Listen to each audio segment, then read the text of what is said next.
সাদা মানেই শুভ্রতা, সাদা মানেই সুন্দর, পবিত্র। চোখ জোড়ানোর জন্য এই একটি সাদা জবা ফুলই যথেষ্ট ছিল। হ্যালো, আসসালামু আলাইকুম। আমাদের নতুন ভিডিওতে আপনাদের স্বাগতম। অনেক দিন হলো কোথাও বের হই না, তাই ভাবলাম মেয়েকে নিয়ে আজকে কোথাও ঘুরে আসি। তাই চলে গিয়েছিলাম একটা রেস্টুরেন্টে। আমি বরাবরই খোলামেলা জায়গা পছন্দ করি, কারণ আমার মেয়েকে নিয়ে যেহেতু যাই, সেক্ষেত্রে আমি জায়গাটা এমন চুজ করি যেখানে গেলে আমার মেয়ে স্বাচ্ছন্দ্যে তার মন মতো ঘোরাফেরা করতে পারবে, খেলাধুলা করতে পারবে।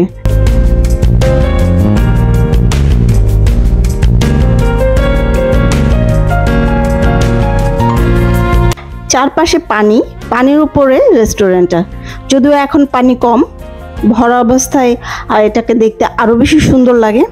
তো সেখানে যাওয়ার পর কবুতর দেখেছি, মেয়েকে সাথে নিয়ে কবুতর দেখালাম।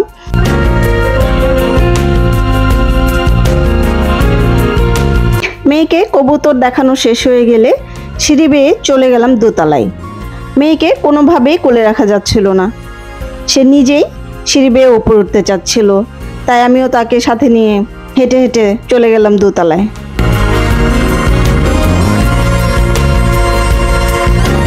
দেখেন কি সুন্দর, চারপাশে পানি। হারিকেনটা দেখতে খুব ভালো লাগছিল। ঘুরে ঘুরে মেয়েকে সবকিছু দেখাচ্ছিলাম।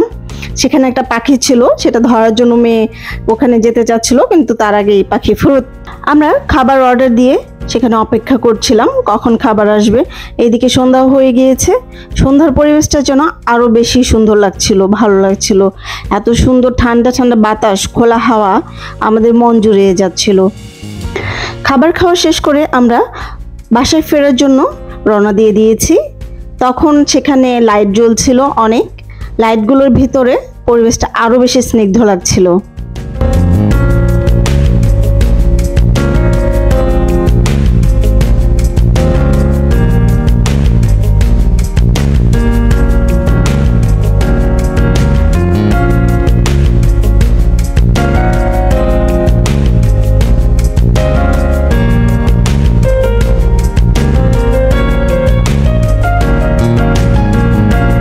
আকাশে সুন্দর একটা চাঁদ উঠেছিল, বাঁকা চাঁদ, দেখতে অপরূপ লাগছিল। বাহিরের খোলা হাওয়া, রিক্সা, চাঁদ সব মিলিয়ে যেন এক অদ্ভুত ভালো লাগা। সবাই আমাদের পেজ কথার ঝুড়ি নুসাইবার পাশে থাকবেন, লাইক, ফলো, শেয়ার, কমেন্ট করে আমাদের সাপোর্ট করবেন। ধন্যবাদ সবাইকে।